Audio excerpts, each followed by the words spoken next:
Welcome to Ahead of the Game. I'm your host, Sarah Buck, and today's guest is Tracey Allsbrook. Tracey is Programme Coordinator at #Sports, the premier event, recognition, and continuing education platform for content creators, marketers, and the next generation of talent who are building the fan experience and setting the benchmark for effective engagement. How are you, Tracey? Hi, I'm doing well. I'm so happy to be here, Zara. Oh, it's so good to have you. I can't wait to get into the conversation and find out a bit more about you. Absolutely. Likewise. Yes. Likewise. So let's start with a few quickfire cues. Perfect. Number one, I love these. So if you had a superpower, what would it be? Um, I think it would be to teleport. Like I'm the one that's always like running late, so I would love to just like get up, blink my eyes, and be where I need to be. It's exactly the same as me. That's what I would have said. Can you imagine if you just clicked your fingers and that you could go to any country, any sports event, anything you wanted to be? Absolutely. That would be the best thing in the world. And there in the blink of an eye. Yeah. A coffee of choice. Coffee of choice. Mm. What's your go-to? I'm really just like your dark roast, like give Yeah. me a dark roast, little cream, little sugar, and I'm ready to go. And it's so funny because I've been drinking coffee since I was like 3 years old for some reason. My grandma had a good idea to give it to me. On the theme of hashtags, as Mhm, you work at #sports, mhm. do you have a favorite hashtag? Ooh, do I have a favorite hashtag? I wouldn't say it's like a favorite hashtag, but I know I follow like all things like hashtag NBA Twitter. Okay. Love basketball, love everything around the NBA. So I can definitely say I'm always checking NBA Twitter for the fun memes and different things that, all the fans are posting there. So Cool. Tell me a bit more about that then. How did you get into your love of basketball? yeah, absolutely. So I grew up very active in sports. My parents had me in everything from, basketball, volleyball, did a little softball, even tried twirling the baton there for a little moment. They literally had me in everything. And basketball just really stuck. So from about 7 years old all the way up till I was 18, like senior year in high school, played basketball, did the whole, amateur athletics. Just everything around it, played in high school. So that's kind of where my love for basketball started. And really, I would say love for sports. That's when I kind of was able to like sit down, realize like, oh, you have to be competitive. You also have to be a teammate. You have to work hard. And it just taught me a lot of things like work ethic. I think there's a lot of lessons you can learn in sports, and work ethic was one, and how to be a teammate and how, when to lead, when to follow, all those things come from, playing a sport or admiring a sport, I would say. So you got all those positive elements from playing sport as a Yes. youngster. So did you always want to work in sports then? Yeah. So I think it was one of those things where for some reason I always feel like everybody wants to work in sports. Like, oh yeah, I would love to work in sports. But it wasn't until funny story. I don't know if you're familiar with like Scandal, this TV show. It had like Olivia Pope and all of them on there. It was on TV like a couple years ago, but I thought I was going to be like a DC insider. I'm from a very small town where we don't get out much, so all we do see is things on TV. So I was like, "Oh yeah, I wanna be that right there." It wasn't until, like, my sophomore year of college where I was like, "Oh, that's not really feasible." Well, it is, but just not for me. So, after that, I wanna say it was about my sophomore year where I had set my eyes on working in sports, and wanting to build a career, in the industry.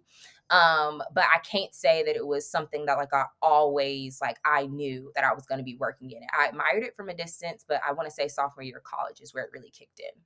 So what motivated you to join #sports?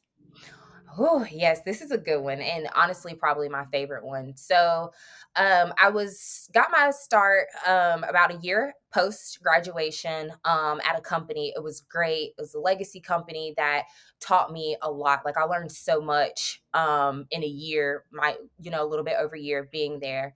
And afterwards, due to the pandemic, I was let go due to COVID. And so had a little time to like think about my next move. And within that, I wanted to be very intentional. Like I remember writing out, like, I want a job that embraces culture. I want a job that is staying ahead of the trends. I want somewhere I feel comfortable and I'm able to build, and come in and touch different elements and support different elements of the business. So, um, funny story, it was like 3 a.m. in the morning, I want to say in like late May, and I stumbled across the job posting. It was posted at like 2:54, and I want to say like I stayed up and did my application, and it was completed maybe like an hour later because I knew, like, from the application, from viewing the company, from hearing a little bit about hashtag sports, I wanted to be a part.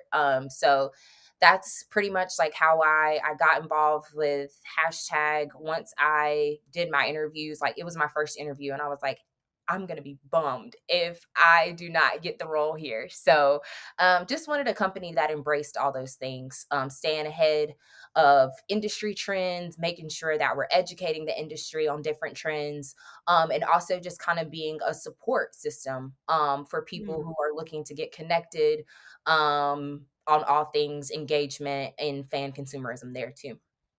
Awesome. Yeah, you've touched on a couple of things that hashtag sports champions.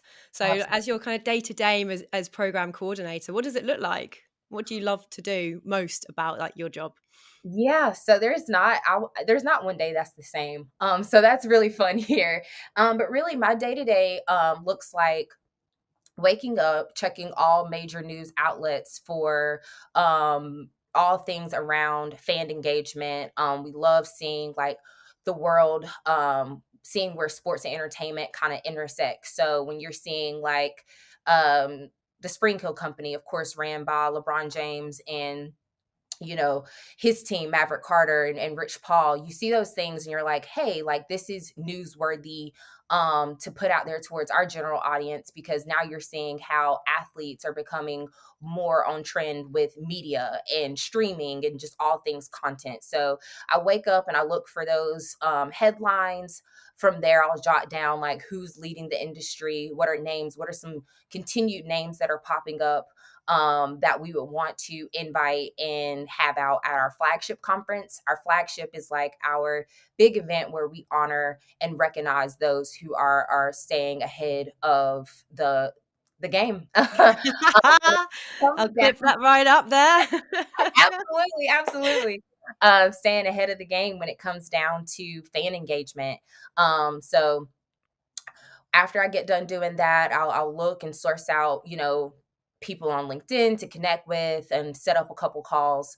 And one of my big portions of my day really is leading our Creators of Color program, which highlights content creators in the sports and entertainment space who are minorities, who have gone on to really put out the culture. These are your social media managers at your favorite outlets such as ESPN and Overtime. And these are also content creators who are creating content for your everyday, um, consumers, but also just working hands on hands with athletes. So, I'll do research and make sure that they're always getting resources, for them. And then the last portion and the most important portion, I would say, is heading up our awards, our hashtag sports awards, which recognizes, the best in fan engagement. You would know about it because you all were honored back in 2021, and in best streaming, and I think it was best streaming in OTT. Yeah. Yeah. That's how I was able to come familiar with Sports Buff and all the great things that you all are doing. So very familiar with leading the industry there. Thanks for dropping that in. Yeah, and we also received our trophy, and our president and founder, John C. Whitehead, did a little social video with the Yeah, trophy. So we were thrilled. We were thrilled to win Best in OTT or streaming alongside at a football last abs- year. Yeah. So talk to me about more about those awards, mhm. because hashtag champions, things that you've talked about, so empowerment, inclusivity, diversity, representation. How do you make sure that the hashtag sports awards represent both the broadest and the best of the sports industry? Absolutely. It all starts truly with the nomination process. We have over 50 categories in which entities can apply to, that touches teams, leagues, other brands and properties there.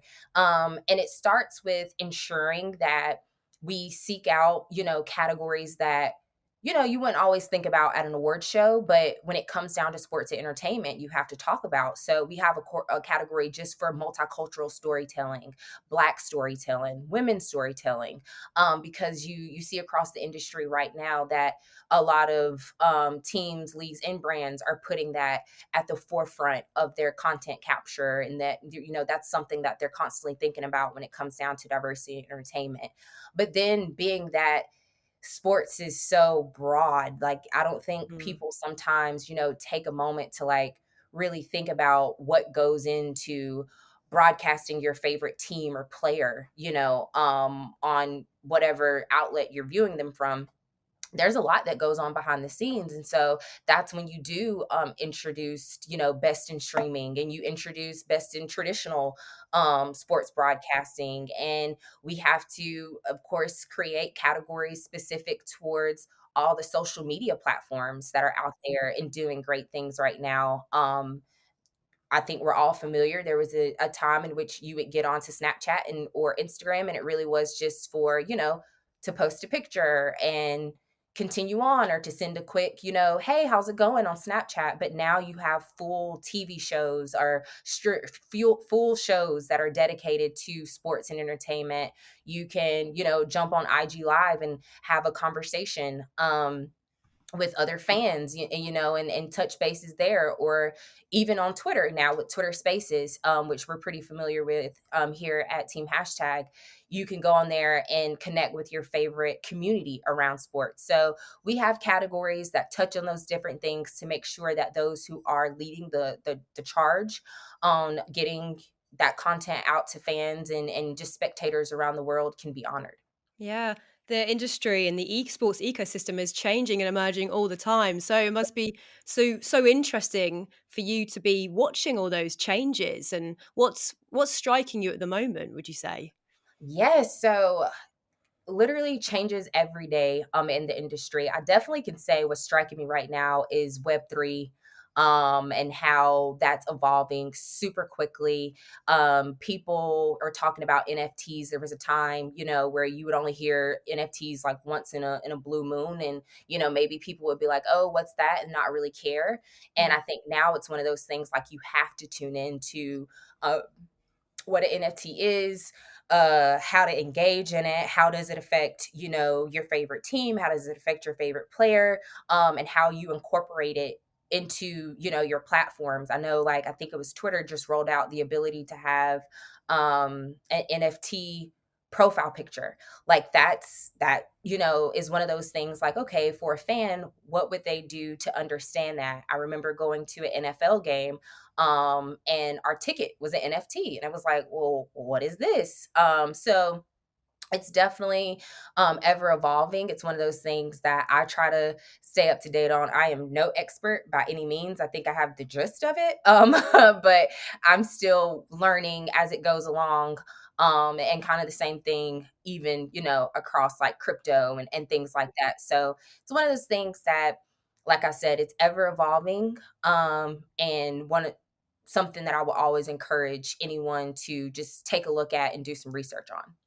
It's such an exciting time and space, and the significance of fan engagement is huge, probably Yes, more now than ever before. So, absolutely.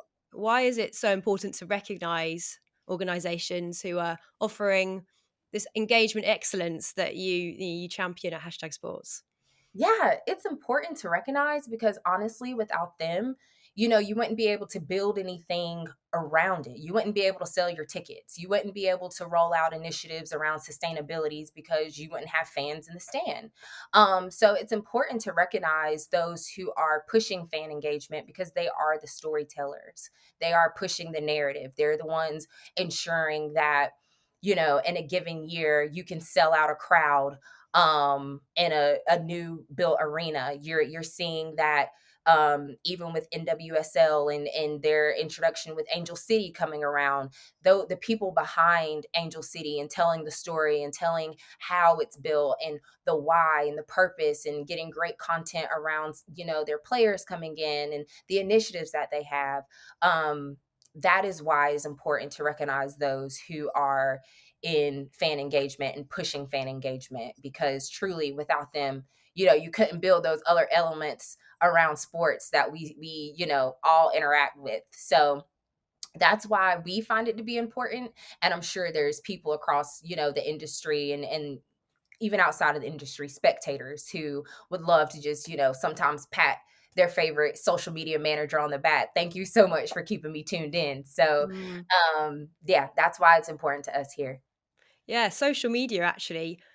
How important is that as a key role in connecting to fans? Oh, wow. I could spend 30, 40 minutes talking about this.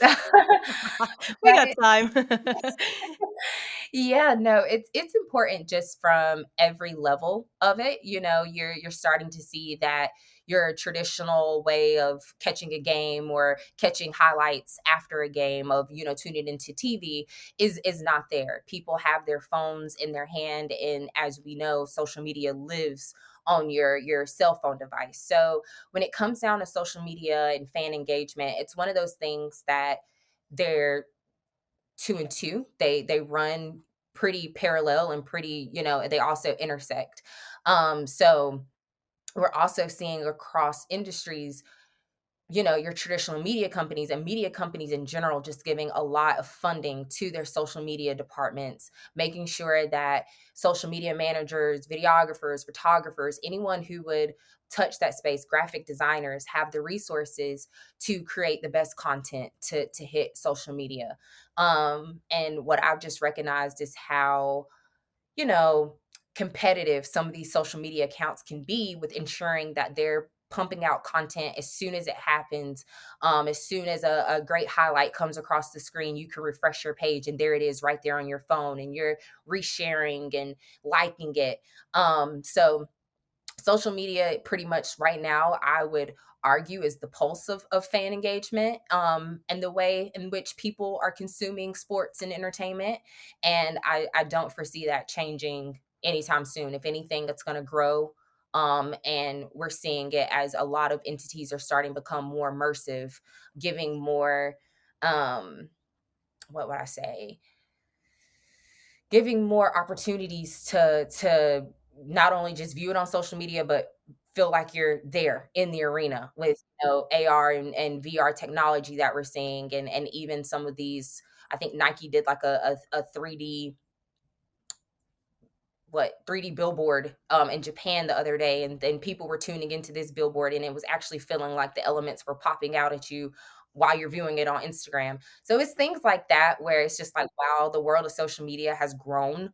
Back to my point about Instagram and Snapchat and, all those video or photo type based platforms have grown so much to be immersive today. So Yeah, it's that community feel as well.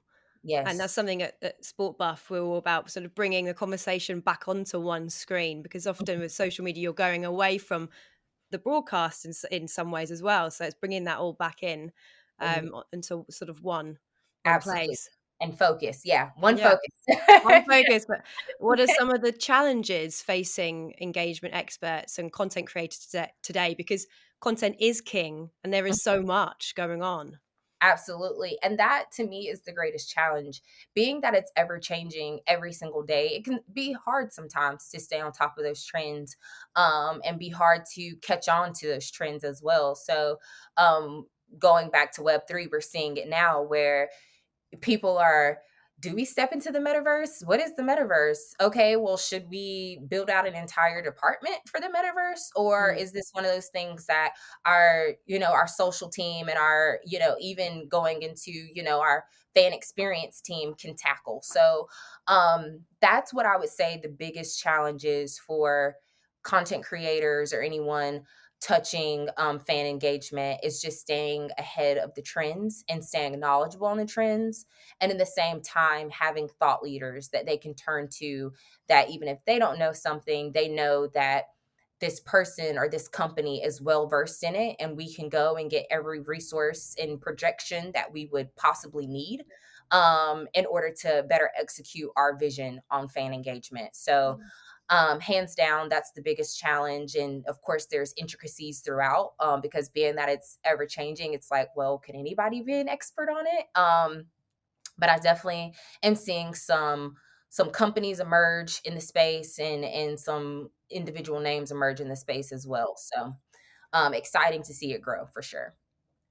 Can you tell me a bit more about those emerging talents that you talk about? Who's doing it well in fan Yeah. engagement? So so many people I would say are doing it well. And then you have some people I think that are setting themselves aside to, be that leading name. I think the people over at Dapper Labs are crushing it right now, in the NFT space, and providing resources for different teams and leagues who are wanting to tap into um, NFTs and learning about Web3.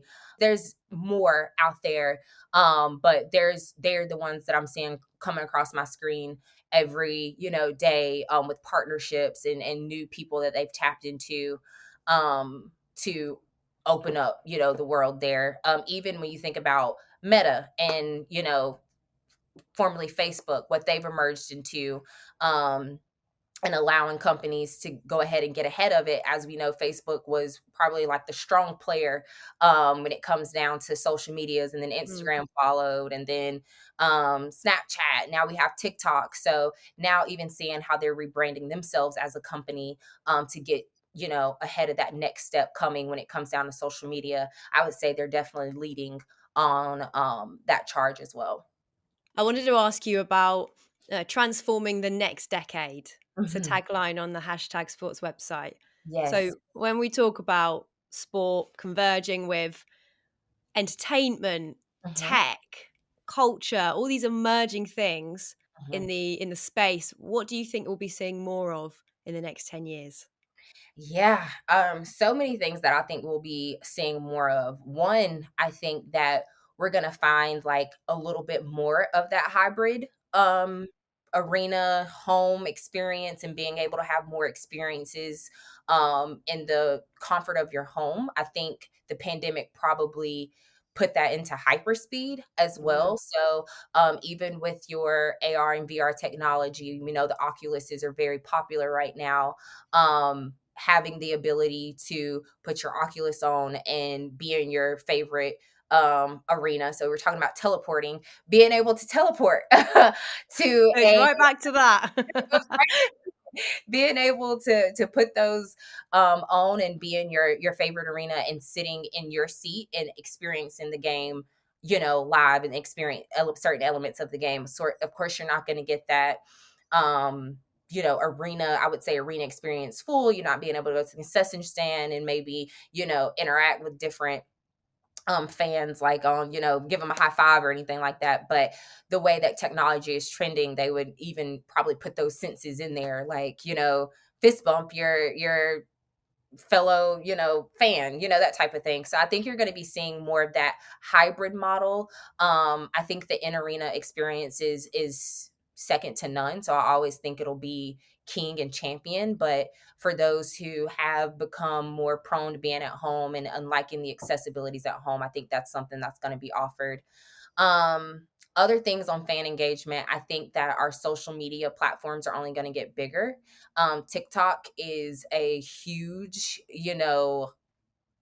push in the industry right now, and a huge push in across sports and entertainment.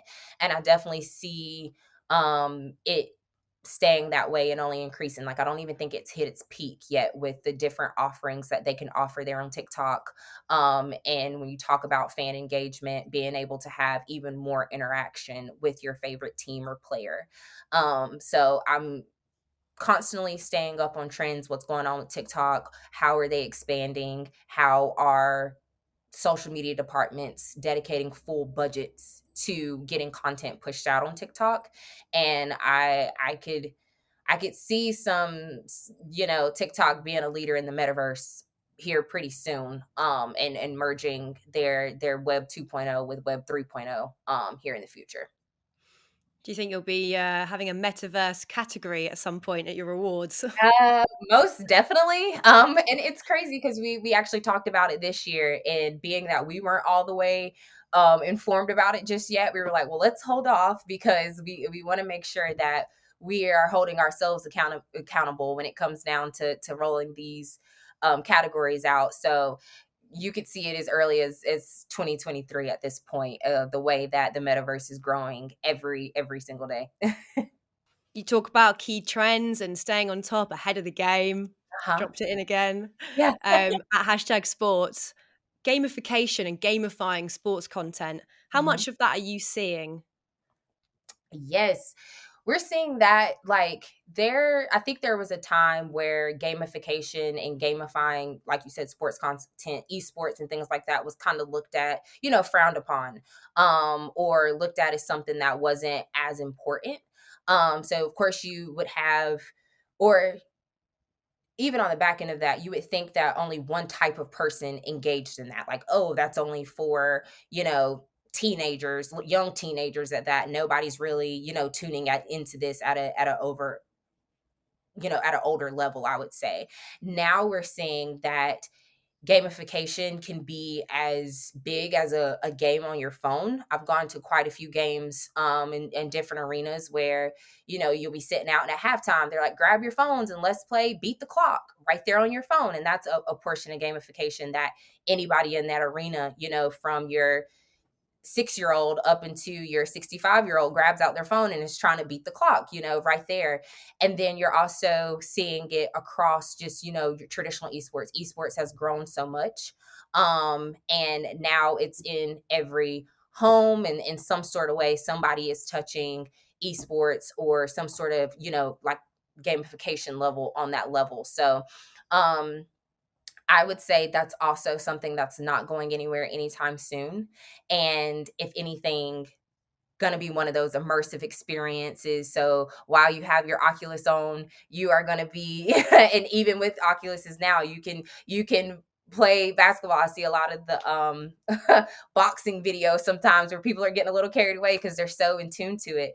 But I think that's going to be like the same thing, like feeling like you're right there at the gym, working out with your friends, playing a game of soccer, playing a tennis match right there in your home, and it's not going anywhere anytime soon for sure. Yeah, it's all about that immersivity, isn't it? Yeah. Yes, yes. So, as program coordinator, Mhm. what do you do and how do you stay ahead of the game? Yes. So really talked about it. It's one of those things that you know, my day is about programming and finding those people and those companies who are just leading the pack right now. And as far as me just personally staying ahead of the game, I think it's just one of those things where it's like, hey, like if you don't know something, go seek out the knowledge for it. Don't be afraid to ask questions. Don't be afraid to find someone who is smarter than you to educate you on, this trend right now, or even if it's a trend that's been around. Like we talked about gamification.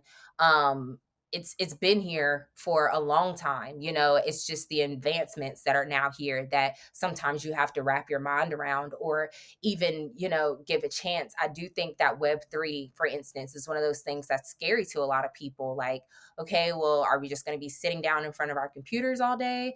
And I feel like people had that same worry when it came down to social media. Like, oh well, I'm just going to get enthralled in social media and I'm not going to want to interact with anybody. And I think, now we see that there's a balance. Of course, you're gonna have those people who do prefer social media and interacting over a screen, or, that type of thing rather than face to face. But for the most part, you see a balance there. So me staying ahead of the game is just waking up, making sure that I'm tuned in, making sure that I have it in my schedule to check all my major news outlets, stay ahead on, which outlets are even pumping out information quicker than others.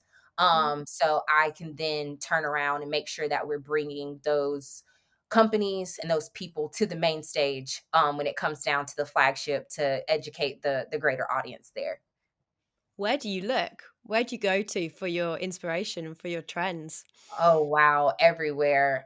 So I'm on Sportico, I'm on Sports Business Journal. Also, I love like the culture type websites with Complex, Ad Age and Ad Week are always pumping out great content. One of my favorites that I feel like I can go in there and just as soon as I open it up, go and everything I need is there is actually Business Wire. A lot of people probably Business Wire is probably a hidden gem, but you can search everything by category there. So as soon as I need to go and look for all of the top headlines on technology, I can go to the technology, industry and see who's leading the pack there, and all the trending headlines on sports. I'll just go to the sports industry and see what mergers are happening there. And of course, you have your traditional ESPN and Yahoo Sports and things like that that are always keeping us educated and informed. But so many different sports business and sports related platforms that are out here now that I definitely tune into. That's amazing. I made a note of that. Thank you for those top tips. Absolutely. I love just tapping people into those. And all of them have, supporting podcasts. So sometimes if you're not a reader, if you're not one of those that's like, oh, I don't want to sit here and read 10 articles, 10, 15 articles, they always have podcasts that you can, actively listen to or passively listen to that I catch gems on as well. Yeah, definitely more podcasts, Yeah. more educating, stay curious, all of that advice. That's great. Thank you so much, Tracey. It's been so interesting talking to you. I've loved it. Yes, Zara, thank you so much. And thank you to Sports Buff for building this platform out. I've been tuned in to the couple episodes that you all have had, and I really appreciate, you giving the opportunity, and your company making sure that you're bringing thought leaders and companies leading the pack to the space. So appreciate you guys as well. To hear more from leaders in sports broadcasting and sports tech, stay tuned for more episodes on their way.